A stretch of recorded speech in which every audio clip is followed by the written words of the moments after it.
Si observas que un objeto puesto en la mesa empieza a moverse sin causa alguna, quizás trataría de determinar si alguien está moviendo o está empujando este artefacto. Lo más seguro es que pienses que el movimiento tiene una causa. En general, algo que se mueva tiene que tener una fuerza de algún tipo. Sabemos que una fuerza que hace que las cosas se muevan, para ello vamos a conocer el concepto de la dinámica del movimiento. Es decir, qué es lo que causa el movimiento y los cambios en el movimiento. Esta pregunta nos lleva al concepto de fuerza. Si un objeto está en reposo, una presión o un empujón puede ponerlo en movimiento. Por lo tanto, una fuerza puede poner en movimiento a un objeto que está totalmente quieto. Y también puede aumentar o disminuir la rapidez del movimiento de un objeto. Y esto nos lleva a una definición común de fuerza. Una fuerza es algo capaz de cambiar el estado de movimiento de un objeto. Y con precisión, diríamos capaz de acelerarlo o desacelerarlo. Y a partir de esta conceptualización, veamos cómo se relaciona la fuerza y el movimiento a través de las leyes de Newton. Observemos el famoso truco del mantel. Dice, todo lo que yo veo quieto, todo lo que está quieto tiende a estar quieto, y lo que está en movimiento tiende a estar en movimiento. Y lo llamó como inercia. Entonces digo, yo no le voy a hacer nada a los platos, pues ellos deben estarse quietos.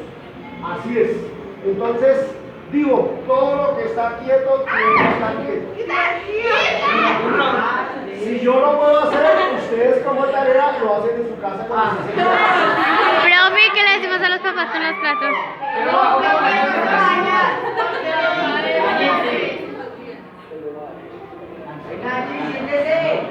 Uno, dos, tres.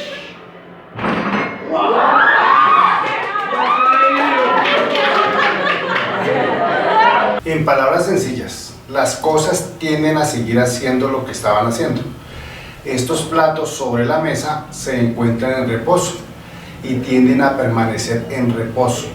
Cuando tiramos muy rápidamente el mantel sobre el cual se descansan los platos y cubiertos, al ensayar y hacerlo muy bien, encontramos que la fuerza de fricción pequeñas y de corta duración son muy poco significativas para mover los platos y cubiertos. Por lo tanto, la fuerza está realizada directamente para el mantel y en ningún momento se aplica a los platos y a los cubiertos, y ellos quedan en su sitio. Este efecto es conocido como la primera ley de Newton y es conocido con el nombre de la ley de inercia y se define de la siguiente manera: todo cuerpo persiste en estado de reposo o de movimiento en línea recta con rapidez constante, a menos que se aplique una fuerza que obligue a cambiar dicho estado. Ahora miremos el otro ejemplo. Al colocar la cinta sobre la botella y sobre ella una pieza de metal, al retirar la cinta rápidamente, la pieza de metal permanece en estado de inercia, en este caso en posición de reposo, y como la pieza de metal queda sin piso, la gravedad la atrae y cae dentro de la botella. Dos elementos de seguridad que cumplen estas leyes de la inercia es el cinturón de seguridad. Este cinturón de seguridad, ¿qué función cumple? Que si yo estoy accidentado, si el carro llega a estrellarse y a detenerse instantáneamente, pues yo sigo en movimiento, y al seguir en movimiento, pues entonces saldría disparado por el parabrisas o me lastimaría con esta parte delantera del auto. Y entonces este cinturón lo que hace es mantenerme aquí en el automóvil. Entonces el otro elemento de seguridad sería el apoyacabezas. Entonces si este auto es chocado en la parte de atrás, el carro saldría de movimiento, pero yo tengo la tendencia a quedar quieto. Como tengo la tendencia a quedar quieto, pues trataría de quedar en mi posición de reposo y mi cabeza se iría hacia atrás. Este apoyacabezas lo que haría era mantener mi cabeza con respecto al cuerpo y no me lastimaría la parte cervical. Veamos otros ejemplos. Ahora veamos las siguientes situaciones. Observemos la situación 1. De acuerdo a la definición de fuerza, estamos empujando una carreta con una masa y ella está en movimiento. Ahora observemos la situación número 2.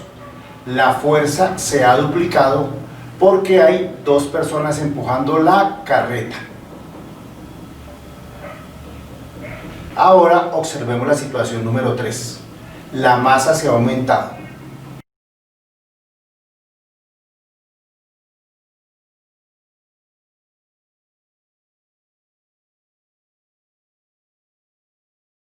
Comparando la situación 1 con la situación 2, podemos concluir que si aumenta la fuerza, aumenta la aceleración.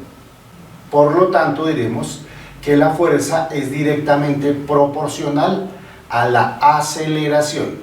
Ahora, comparando la situación 1 con la situación 3, podemos concluir que si aumenta la masa, disminuye la aceleración. Por lo tanto, diremos que la fuerza es inversamente proporcional a la masa. Este efecto es conocido como la segunda ley de Newton, el cual lleva el nombre de ley fundamental de la dinámica. La forma usual de expresar la segunda ley es con la fórmula fuerza es igual a masa por aceleración. Tanto la fuerza como la aceleración son magnitudes vectoriales, es decir, tienen además de un valor, una dirección y un sentido. La unidad de fuerza en el sistema internacional es el newton y se representa con la letra N. Un newton es la fuerza que hay que ejercer sobre un cuerpo de 1 kilogramo de masa para que adquiera una aceleración de 1 metro sobre segundo al cuadrado. O sea, un newton es igual a 1 kilogramo por metro sobre segundo al cuadrado. Veamos cómo se resuelve un ejercicio de fuerza. En primer lugar, vamos a colocar un enunciado. Y el enunciado en este caso es: si una masa de 50 kilogramos le aplicamos una aceleración de 35 metros sobre segundo, se preguntaría ¿cuál es la fuerza aplicada? Para resolverlo tenemos un enunciado que ya está listo y vamos a hacer una ilustración que sería esta. Luego tendríamos un tercer paso que serían los datos, y en este caso sería la masa, que es 50 kilogramos, y la aceleración, que es 35 metros sobre segundo al cuadrado, y la pregunta, que es la fuerza.